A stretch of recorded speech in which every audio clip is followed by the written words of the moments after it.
Scope, দুইটা point বলেছি। এক নম্বর বলেছি মদ, দুই নম্বর বলেছি জানা, তিন নম্বর হচ্ছে নাচানাচি।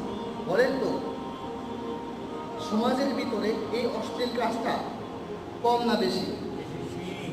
শুধু বেশি না, একদম মাত্রা অতিরিক্ত সীমা লঙ্ঘন করে ফেলেছে। আল্লাহ বলেছে বান্দা তোমাকে আমি ভালোবেসে সৃজন করেছি, মহব্বত করে সৃজন করেছি, মায়ের দিয়ে সৃজন করেছি। বান্দা তুমি যতই অপরাধ করো আমি তোমাকে কিচ্ছু বলি না। বান্দা তুমি নামাজ ছেড়ে দিচ্ছ, আমি তোমাকে কিচ্ছু বলছি না, কিন্তু আমি তোমাকে ভালোবাসি, ঠিক কিনা? বান্দা তুমি সুদ খাচ্ছ, আমি তোমাকে কিচ্ছু বলছি না, কারণ আমি তোমাকে ভালোবাসি, তোমাকে ছাড় দিয়েছি। বান্দা তুমি অন্যায় কাজ করছো, আমি তোমাকে কিচ্ছু বলছি না, কারণ আমি তোমাকে ভালোবাসি। বান্দা তুমি তোমার সন্তানকে মদ গাঁজা নাচানাচিতে ঢেলে দিয়েছো, আমি তোমাকে কিচ্ছু বলছি না, কারণ আমি তোমাকে ভালোবাসি, তোমাকে ছাড় দিয়েছি, তোমাকে অফার দিয়েছি।